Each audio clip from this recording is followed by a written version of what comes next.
Buenos días, queridos hermanos, ¿cómo están? Bienvenidos a este nuevo espacio de estudio de la palabra en este sábado de mayo, el último sábado de mayo. Recuerdo la primera vez que nos encontramos, que fue allá por los mediados de marzo, el primer día que no nos reunimos en el culto, porque empezaba la autocuarentena.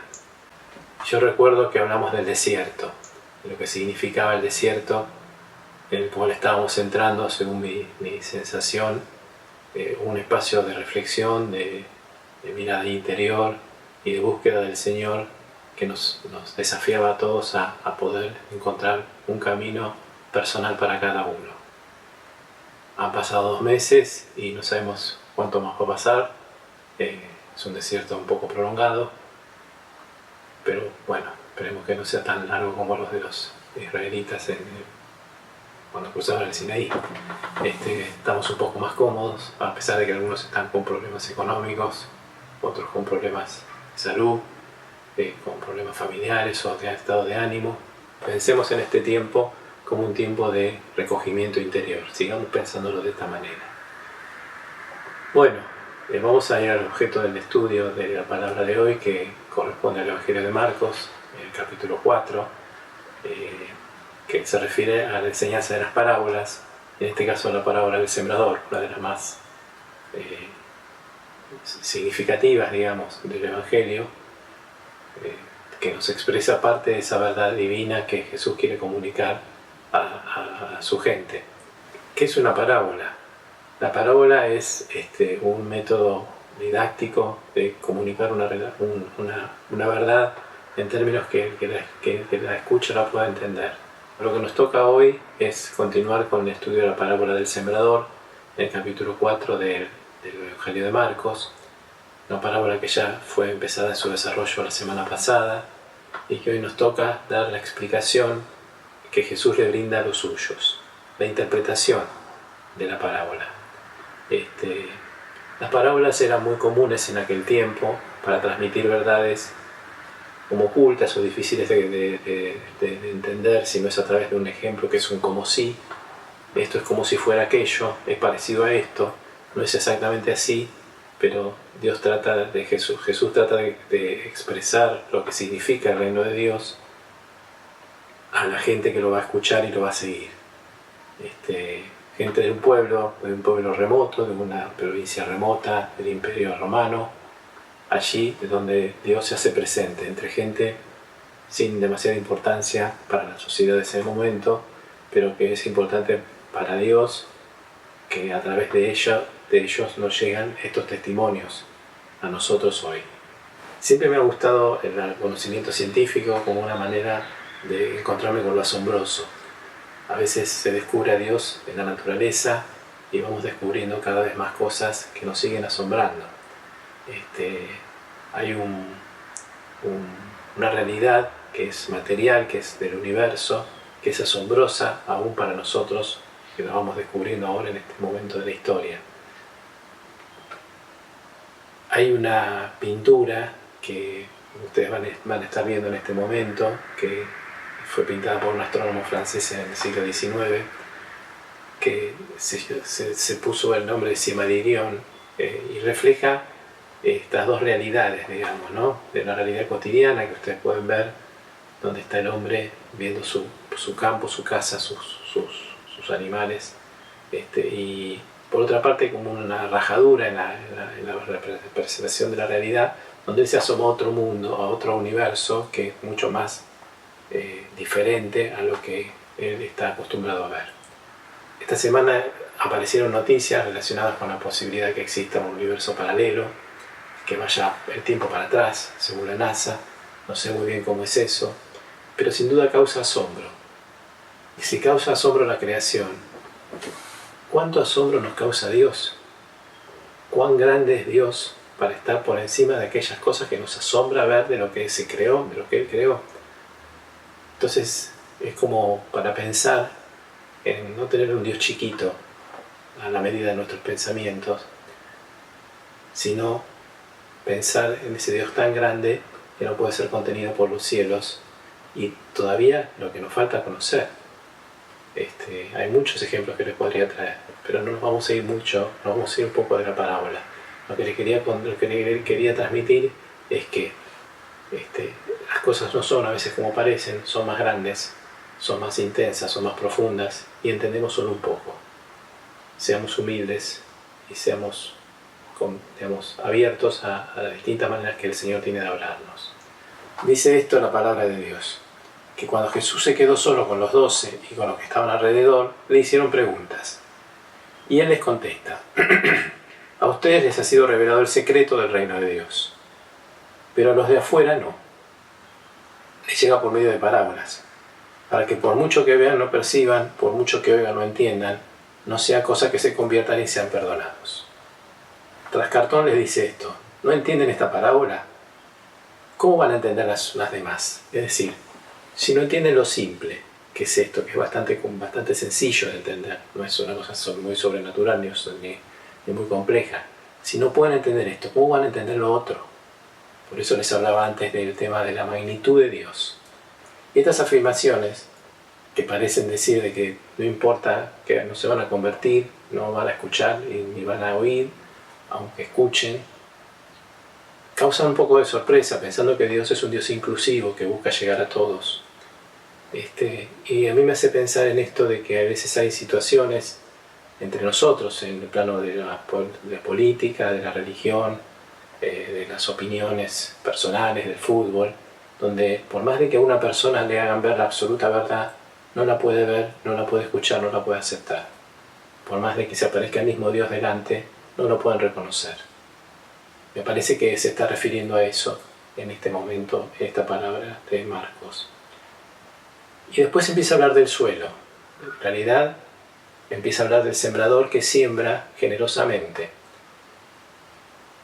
Las semillas eran difíciles de conseguir, eran caras, eran complicadas, y el sembrador tenía que saber dónde sembrar, dónde tenía el campo preparado para poder hacerlo, para que dé buen fruto, para que caiga en terreno fértil. Acá este sembrador es muy generoso.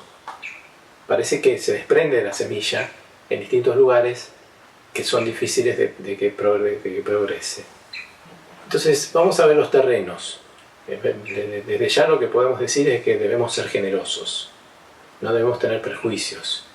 No importa que parezca que no va a crecer, tenemos que transmitir la palabra a todos los que podamos. Y hay 4 terrenos que denotan 4 tipos de actitudes o de sensaciones que tenemos nosotros o que tiene la gente.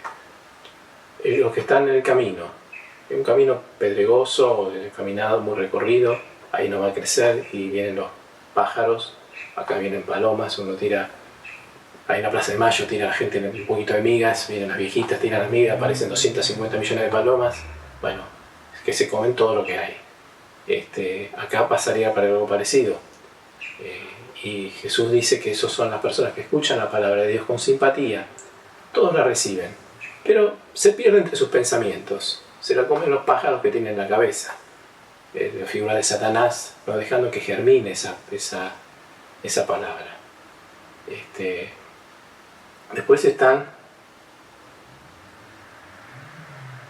los que están entre las piedras, que también la reciben con alegría y crece la palabra, pero tiene poca raíz porque tiene mucha piedra. Entonces, ante la primera crisis, la fe se pierde, se rompe. Me pasa muchas veces en el consultorio que recibo hermanos que tienen problemas serios y cuando yo pregunto por la fe no parece estar, no parece alcanzar, no parece servir.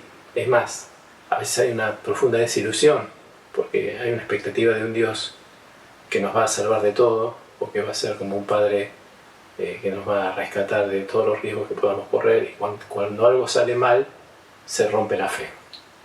Es una fe que le falta desarrollo, no tiene raíces. Después dice que otra parte de la palabra cae entre los espinos.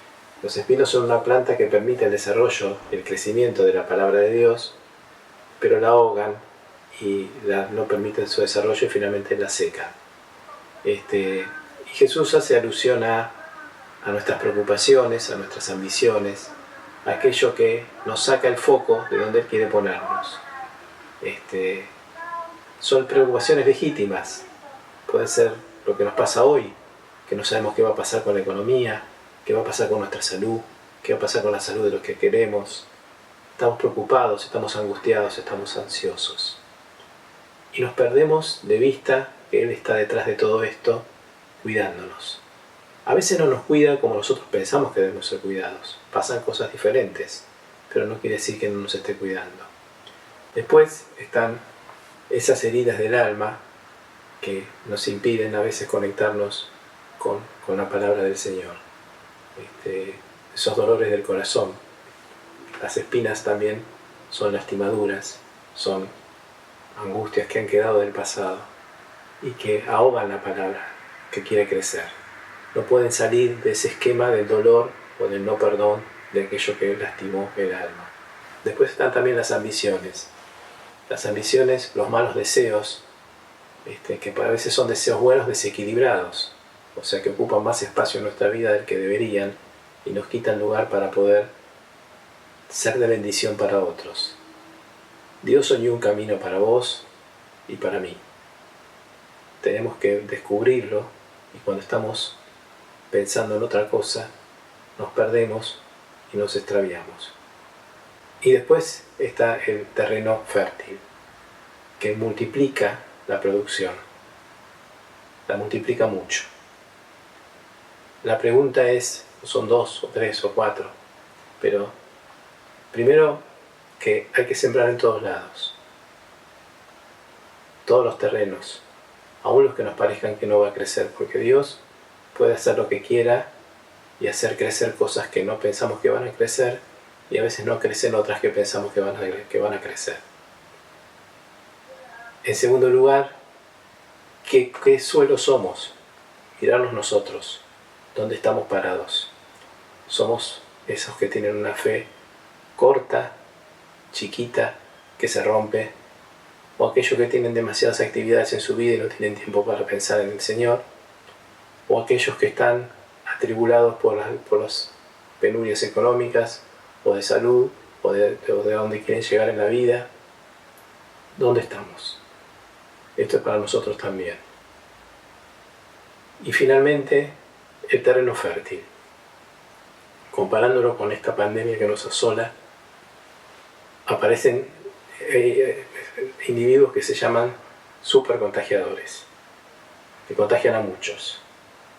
En todas las pandemias, en todas las epidemias, hay un número que importa, que es un número que se llama R o RO, que es la cantidad de personas que contagia una persona. En este caso, cuando es menos de 1, se considera que la epidemia está controlada o está terminada. Cuando más de 1 está en plena actividad, cuando está en 3, que es lo que llegó máximo en Italia y por ahí, por Estados Unidos, es donde hay una catástrofe. Sin embargo, hay otras enfermedades que, por ejemplo, el sarampión tiene un RO de 20, mucho más alto, cada uno contagia 20, pero bueno, hay vacunas para prevenirlo. Yo quiero ver esta idea de que seamos contagiadores del Espíritu de Jesús sin darnos cuenta, siendo quienes somos, viviendo como vivimos. No tenemos que impostar ser otras personas que no somos. Contagiar el amor de Jesús porque lo tenemos adentro como un virus beneficioso que transmitimos a la humanidad para curarla de tanto mal y de tanto dolor. Entonces, si tenemos esa mirada, esa relación íntima con Jesús, primero que vamos a conocer, vamos a ser de aquellos que conocen la profundidad de su amor, lo vamos a experimentar. Y segundo, no vamos a tener que pararnos en una plaza a gritar y a predicar. Vamos a transmitir el virus de Jesús, el alma de su mensaje, con nuestra conducta, con nuestra manera de ser, con nuestra manera de vivir, sin darnos cuenta. La gente no veía a Jesús y decía, ¿quién es este? Quizás pasen por tu casa o pasen por tu vida y digan, ¿quién es este? Porque pueden ver en él la luz de Jesús. Bueno, con esto concluimos la clase de hoy. Espero que haya sido de bendición para ustedes. Lo fue para mí, a pesar de algunos inconvenientes técnicos que llevó esta filmación propia de Hollywood. Pero les mando un saludo grande a todos y los quiero mucho.